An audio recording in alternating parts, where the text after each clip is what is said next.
stormy seas and lost souls. Who is it? She's dreamt of this before. It's coming. Is it? They say dreams are visions of our memories, thoughts and fears, as seen by our inner eye.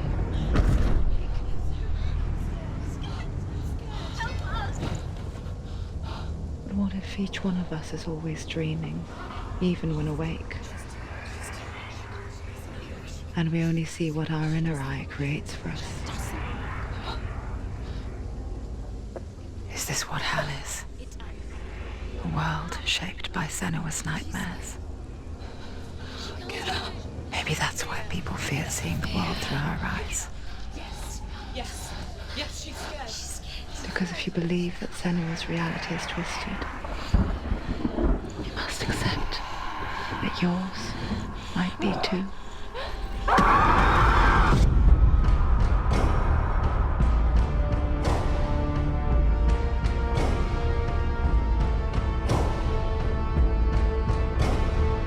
Hellblade: Senua's Sacrifice is a video game about Senua, a Celtic warrior on a vision quest into Viking territory. But what sets our hero Senua apart is that she suffers from severe psychotic mental illness. He knows she's getting closer. He can feel her coming closer. She's getting closer. They're watching. The original idea for Hellblade was to create a classic hero's journey, a journey of suffering, but one where the fantasy world is not another planet or alternate universe, but a world that is constructed in Senua's mind. But to do so would mean putting psychotic mental illness at the center of the experience, a subject that is still considered taboo, and a challenge that was both terrifying and exciting in equal measure. In Hellblade, the starting point was a newly discovered Celtic goddess called Senua in Ashwell, Hertfordshire. When first discovered, her name was thought to be Senua, a name which I liked and kept. I wondered if Senua might have been a Celtic warrior like Boudica who stood up to the Romans. While the Romans had conquered all of Europe, there was a group of Celts up in the furthest reaches of the Roman Empire that could not be conquered, the Picts. And so the Romans built a wall, called Hadrian's Wall, that spans across Britain from sea to sea to keep the Pictish barbarians at bay. The Picts were known for their war paint, painted on with woad, and their matted hair clumped with lime. And so Senua would be a barbarian Pict in this image. What's your name? Senua. I haven't seen you before. I don't live home much. Oh, Zeno's daughter. I have to go. Wait. Orkney is off the coast of Scotland and was inhabited by the Picts, steeped in history and mystery, and so I made Orkney Senua's home and set the stage for a crisis. In the late 8th century, the first Vikings landed on the Orkney Islands. The population of the Picts crashed thereafter, replaced by the Norsemen of the 9th century. Were they wiped out? We don't know for sure, but it would seem likely given the reputation of the Vikings. The Northmen's brutality is legendary. High-ranking leaders and chieftains of the tribes they conquered were often offered as sacrifice to their gods. The most brutal of these sacrifices was known as the Blood Eagle. I imagine Senua as a young female warrior who returns home from exile to find her partner, Dillion, brutally sacrificed to a Norse god by these hellish warriors from a faraway land. I imagine the horror of this moment and how it would have dragged her deep into mental torment.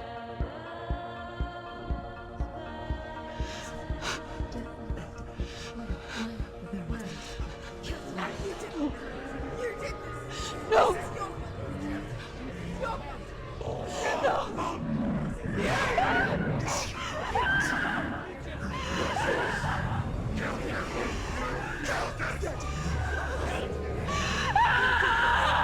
I came to learn that the Celts had a sophisticated and nuanced perspective on the nature of mental disorder. One term they used was gelt.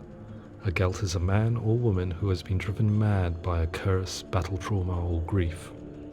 The gelt would take to a life in the woods in search of penance, punishment, and purgation. And so Senua became a gelt, cursed by darkness, looking for redemption in the wilds. Another word the Celts used in reference to mental disorders was druth, meaning fool, or Liar. one who utters the words of God.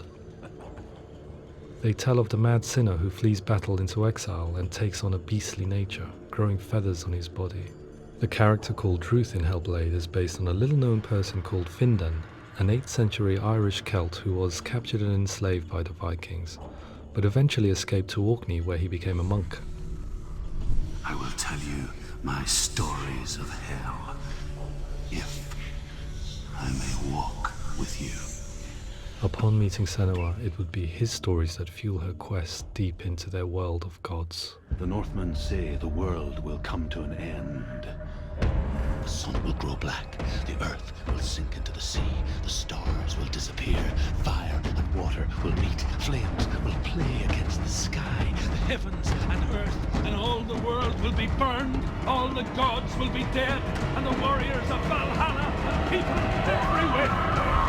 Senua, prepare yourself for Ragnarok, for it is nigh. So the stage was set for a new adventure, a journey into the Norse underworld called Hell, a vision quest fueled by madness and myth, a fantasy that was created by Senua's own mind, and one that we would experience through her eyes. This is your mission. This is your quest. There is nothing else left.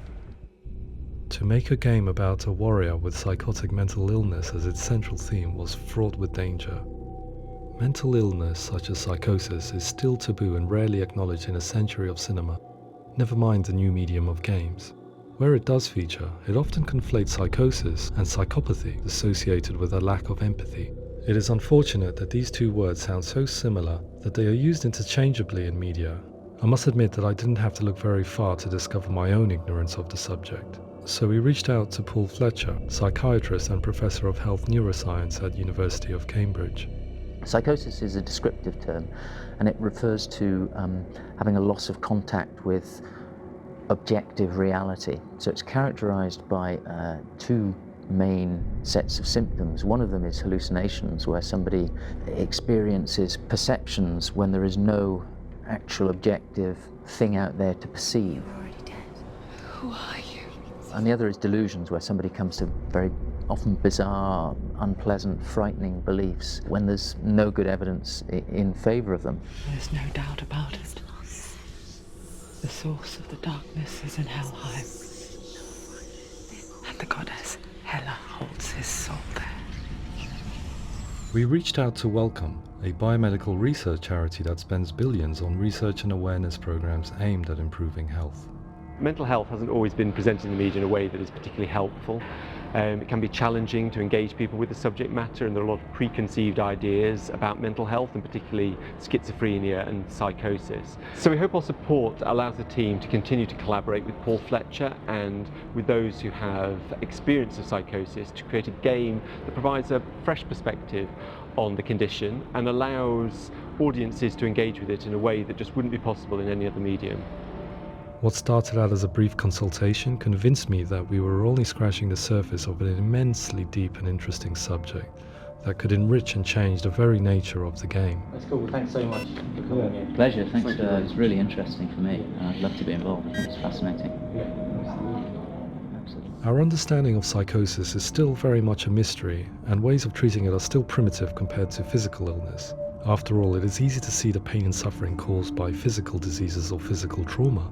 It is not so easy to see the mental suffering and trauma of severe mental illness.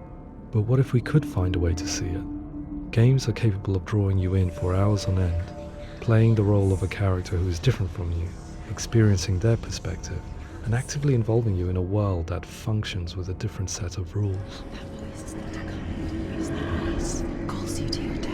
It's an evil voice. If we were to represent Senua's psychosis, we would have to simulate voice hearing, a common attribute. But how can we simulate something we have no first-hand experience of? Professor Charles Fernyhough, a leading expert in voice hearing from Durham University, offered his help.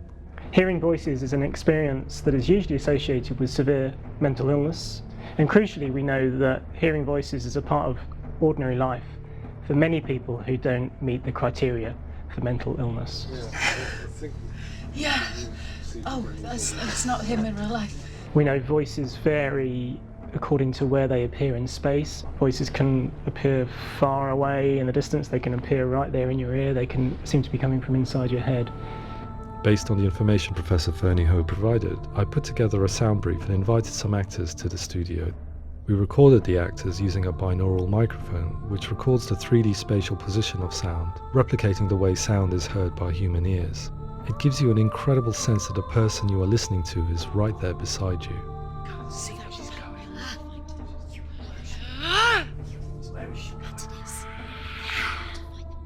Rachel Waddingham from the Voice Collective came to our studio with 2 young voice hearers to speak to our team. We talked at length about their experiences and they listened to our tests, giving us feedback on how we could improve on it. Everyone hates her. She's cursed. It's very hard to represent what this experience is like, partly because it's such a personal, intense, emotional experience. It's testament to how Ninja Theory have been listening to what the researchers are saying, but also crucially listening to the experts by experience. What they've come up with is so compelling. It's by far the best representation I've heard of what these experiences are like.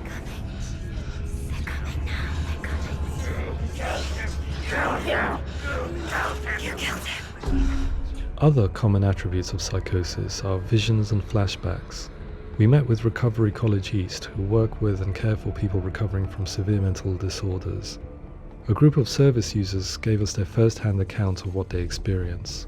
Sometimes when the visions or what we're seeing is too much, we become small until eventually we perhaps don't see anything. The people we spoke to, the stories they told, were fascinating, harrowing and mind-boggling. The reality of what people experienced was vivid, far exceeding what I could possibly have imagined. We went away itching to represent some of these visions and flashbacks in the game. As we all know, my heart is so, love is so far away. Don't you know how I wanna feel deeper?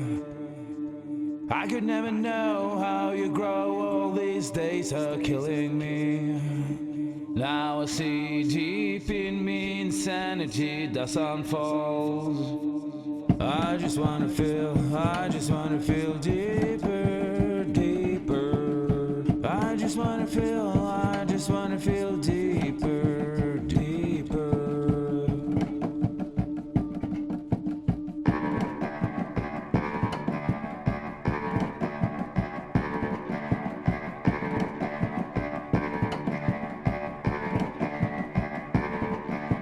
As we all know, my heart is so, love is so far away. Don't you know how I wanna feel deeper? I could never know how you grow, all these days are killing me. Feel like this, read like this, I just wanna live, that's all. I just wanna feel deeper, deeper. I just wanna feel deeper, deeper.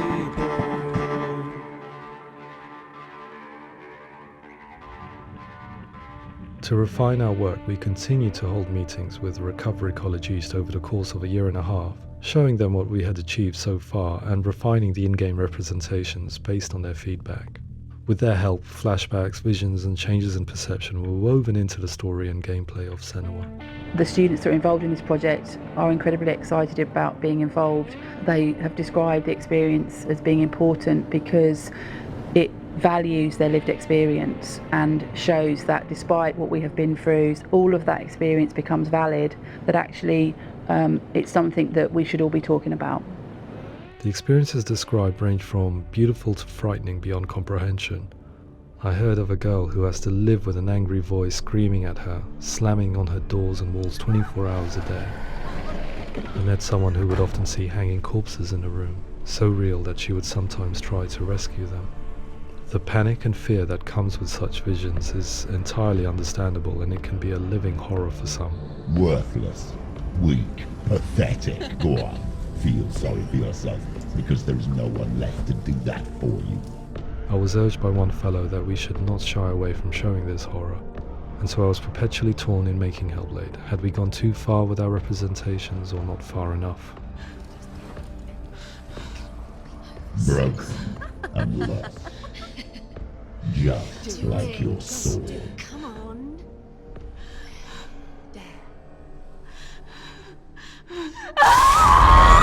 In some ways, voice hearing and visions were the low-hanging fruit, so to speak. There's another aspect of psychosis that is much harder to explain, but one that I think video games are uniquely able to represent, which are often called delusions. People begin to see patterns in the world. They begin to link things that most people wouldn't link. Most of the things that we might think would be coincidence or, not worth commenting on. Nevertheless, that might have a particular salience or importance for them. One individual described how everyday words, sounds, colours and objects were steeped in meaning to him, forming a strange and sinister puzzle that he was determined to solve but could not quite get to the bottom of. It's not just brain dysfunction. It's not like the system shut down. It's actually an incredibly creative process. The person creates a world populated with voices and phantasms and terrors, and they're completely immersed in it. They believe in it. We often invite people into the studio to play the game. In one of our playtests, they played through much of the game, making associations between runes, secret messages, and the threat of darkness that stalked them.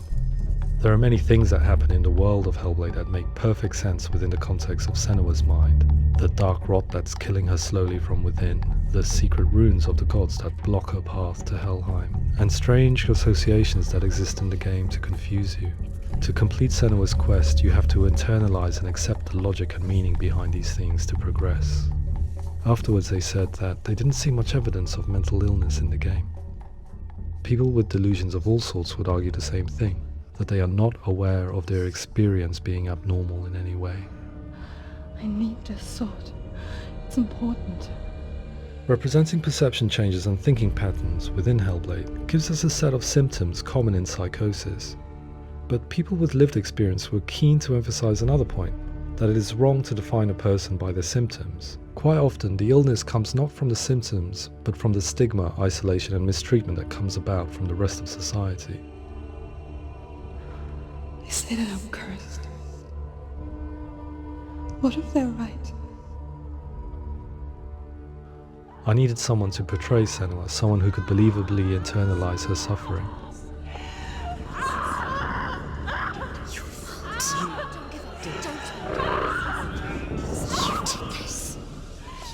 Melina Jurgens, our video editor, had been a stand-in for Senua over a few months while we perfected our motion capture techniques. Without realizing it, she had already auditioned for the role, and I knew her well enough to know that I didn't have to teach her to act, but to relive her own internal pain. As often is the case, those who have suffered mental anguish are never far from us.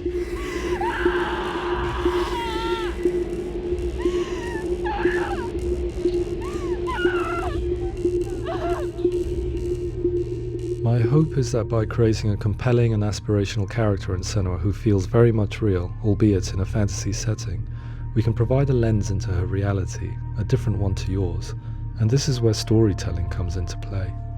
I imagined her life based on common threads in real people's lives. She was always prone to psychosis as a child. Her mother Galina also heard voices and had visions, so perhaps there was a genetic aspect. Or perhaps it was cultural, as she lived within a world without science, of gods and superstition, as exemplified by her druid father Zimbal. Psychosis developed in her late teens to early 20s and was exasperated by stigma and isolation at the hands of the clansmen and her father. This darkness. It's spreading. The trauma of seeing her lover Dillian sacrificed tips her over the edge, making her remodel her reality around a concept that connects everything: the darkness. So the question, is what Senua experiences real? Can only be answered by saying, yes, it is real. It is her reality. All of her suffering will have been for nothing. It's just a matter of time. Towards the end of the project, service users and professionals that had collaborated with us were invited to see the near-final game. It was a chance to see if the game had reflected their views or if it had misrepresented them. For me, being involved in especially developing Senua's character has been really important, and being able to bring in my perspective and what I see and what I hear and having that built into the game has been a real privilege. It's gritty and it's meaty, and there are some tough subjects in there that are being tackled with honesty.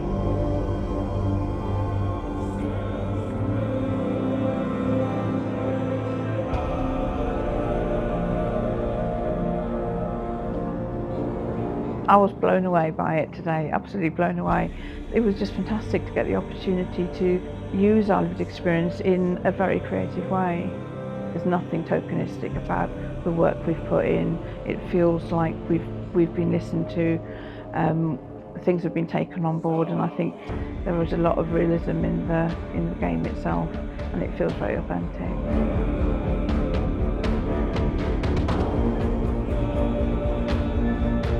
Hellblade will give people a good experience of what it's like to hear voices and have those experiences. I'm glad that the guys at Ninja Theory kind of asked us to come along and help them build an experience that's positive when it comes out, and get myself a copy and have a go.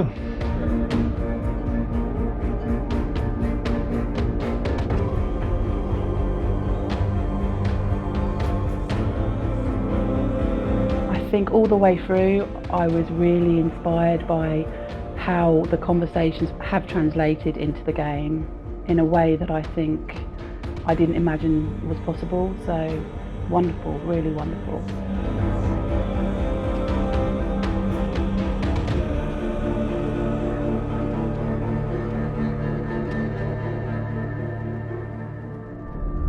I really hope that others will follow the lead they've set and use the power of something like a video game to change people's perceptions, to increase understanding, and ultimately to make some of the stigma around voice hearing and other experiences go away.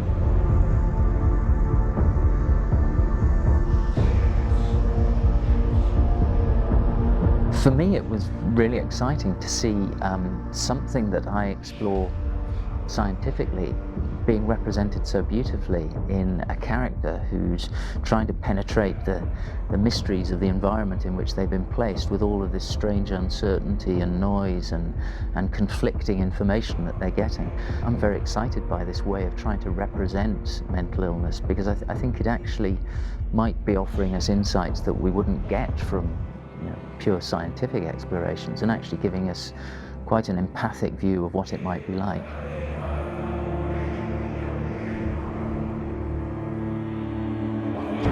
Mental illness has been with us for as long as we have been on this planet, but why? Why hasn't evolution stamped out this weakness from within our gene pool? I often pondered this question until I realized that the question had an inbuilt flaw. It assumes that being and thinking differently is a weakness.